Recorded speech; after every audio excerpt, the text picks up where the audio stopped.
예, 개혁신당 화성시을 이준석입니다. 제가 원래 동료 의원님들에 대해 가지고 이런 뭐 의정활동에서 지적하고 비판하는 걸 최소화하려고 하는데 오늘 좀 안타깝습니다. 우리 국민의힘 소속 과방위 동료 의원들께서 오늘 과방위 전체의 의정활동이 아닌 다른 사유로 불참하신 것은 좀 안타깝고요.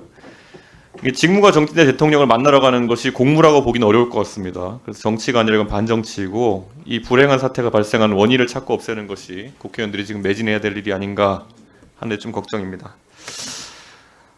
지금 며칠 전부터 외신에서는 한국 민주주의의 위기라는 말들을 하기 시작했습니다. 그리고 제가 정말 부끄럽고 민망한 게 기사에서 공통적으로 지적하고 있는 것이 결국 대통령께서 계엄이라는 이런 중차대한 일을 가짜뉴스 보고 이제 벌렸다라는 이런 해석이 나오고 있는데 사실 선거라는 것도 앞으로 이제 진행될 것으로 봅니다. 저는 만약에 대선이 조기 대선 치러진다면은 국민들이 미디어를 통해서 접하는 그런 정치적 아이디어 아니면 정견을 바탕으로 투표하는 건데 지금 대통령 같은 분도 유튜버들은 낚여가지고 이런 망상 속에 비상계엄을 하는 상황인데 저는 올바른 정보가 유통되고 그걸 바탕으로 국민들이 합리적인 선택을 할 수 있도록 돕는 것이 공직자들의 본분일 거다 이런 저는 그런 생각합니다. 우리가 독수 독과 얘기 많이 하지만은 이런 독과 같은 정보가 퍼져 있는 상황 속에서 가짜 뉴스가 횡행하는 상황 속에서 어떻게 국민들께서 미디어에 의존해가지고 올바른 판단하시겠습니까? 그래서 오늘 다른 것들은 뭐 동료 의원님이 많이 물어보셨으니까요. 이 자리에 계신 고위 공직자분들에게 조금만 물어보겠습니다. 우리 과기부 장관님, 네. 예, 뭐 과기부 업무라서가 아니라요. 이 상식선에 존경받는 연구자 출신이시니까 제가 여쭤보겠습니다. 사실 이 가짜뉴스 중에 대표적인 게 이 부정선거라는 의혹 제기에 대해 가지고 지금 2020년 총선입니다. 벌써 5년 전에 120건 정도의 선거 무효 소송이 제기됐고 결국 법원에서는 부정선거가 아니다 판단했는데 공교롭게도 그 선거 그리고 이번 총선에서도 장관님의 바로 아래 친동생이 공직선거에서 당선되기도 했습니다. 대한민국의 공직선거에 부정이 개입했다는 과학적이고 구체적인 근거를 혹시 들어보신 적 있으십니까?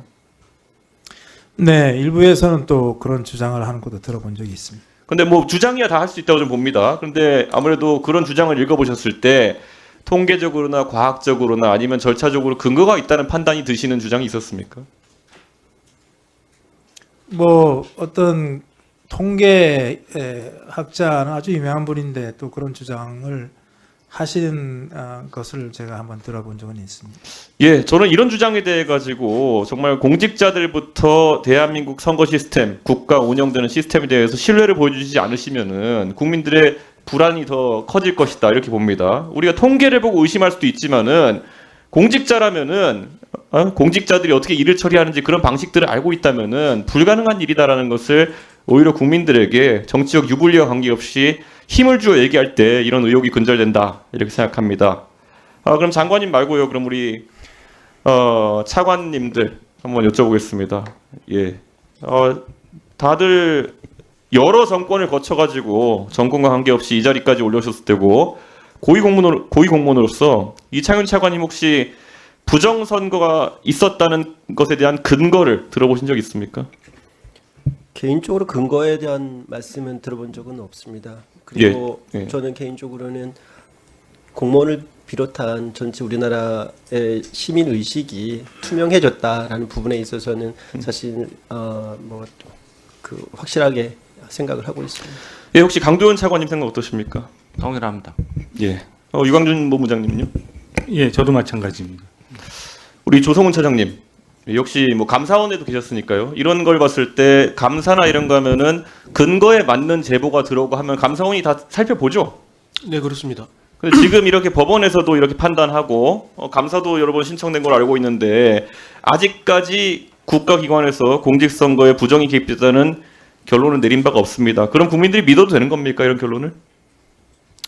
뭐 정부 기관에서 그렇게 판단을 했다 그러면은 뭐 국민들께서 신뢰를 해야 하는 얘기겠습니까? 예, 그래서 오늘 제가 사실 말씀드리고 싶은 건요. 제가 최근에 기사를 하나 읽었는데 충격적이었던 게 작년 11월에 났던 기사인데 기재부에 이제 행시 통과해가지고 3년 차 된 공무원들, 그러니까 64회 사무관들이 25명인데 그 중에 5명이 벌써 공직을 그만뒀다고 합니다. 이게 다 여기 계신 분들 보면은 38회, 뭐 37회 이렇게 분들인데 다들 그때 3년차 정도 되면 청운의 꿈을 안고 전부 다 국가를 위해서 헌신하고 봉사하겠다는 생각으로 근무해야 될 초급 사무관들 중에서 25명 중에 그것도 기재부에 5명이 그만뒀다. 사실 이거는 공직사회가 지금 돌아가는 것에 대해서 나중에 우리나라의 기둥이 돼야 될 전문 공무원부터 혼란스러워하는 것이 아닌가 이렇게 생각하는데요.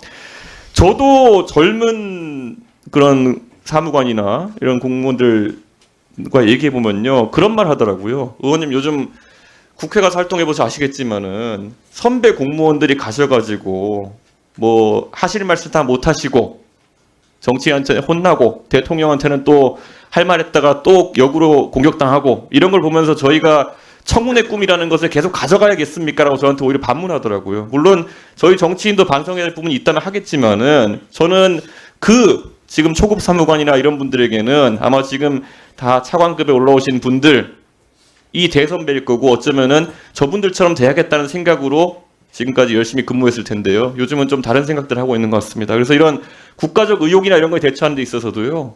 조금은 강단 있는 모습을 보여주시길 그렇게 좀 부탁드리겠습니다. 예.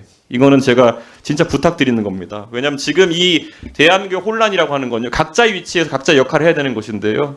저도 역할하겠지만은 고위 공무원으로서 역할을 해주셔야 된다고 생각합니다. 그리고 조성호 차장님, 이거 아까도 질문이 나왔지만은 김태규 직무대행 거취에 대해 가지고 사실 국민들이 혼란스러울 것 같습니다. 뭐 사퇴 표명하시고 수리 안 되고 이런 건 알겠는데요. 지금 통상적인 보고나 이런 건 정상적으로 이루어지고 있습니까? 네, 그렇습니다.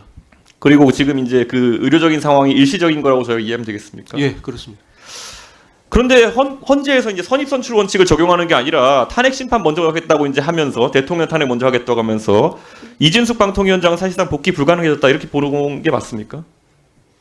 그건 제가 언급하는 게 적절치 않은 것 같습니다. 예, 그런데 아마 그럴 것 같습니다. 그렇기 때문에 방통위에 지금 사실 업무 공백이라는 것이 뭐 두 분 지금 위원이 사실 거취가 다 불투명해진 상태이기 때문에 실무 직원들이라도 이 부분에 대해서 굉장히 심각한 문제의식을 가져야 된다. 아까 제가 처음에 얘기했던 것처럼 또다시 이제 저희가 정말 안타까운 상황 속에서 조기 대선을 치러야 될 가능성이 나오고 있는데요. 그 안에서 방송통신위원회가 이 선거 과정 불법이 가짜 뉴스가 유통되고 이런 것들을 잘 제어할 방안들을 마련하지 못한다면요. 아까 말씀드린 독수 국가입니다. 국민들이 올바른 정보를 통해서 판단할 수 없는 상황이 생기게 될 거고요. 저는 그런 의미에서 방통위가 관리 감독을 해야 되는 또 방심위와 더불어 가지고 같이 이 문제에 대해서 안정감을 줄 수 있는 실무적인 대책들을 진행해야 된다. 저는 그렇게 생각했습니다. 예.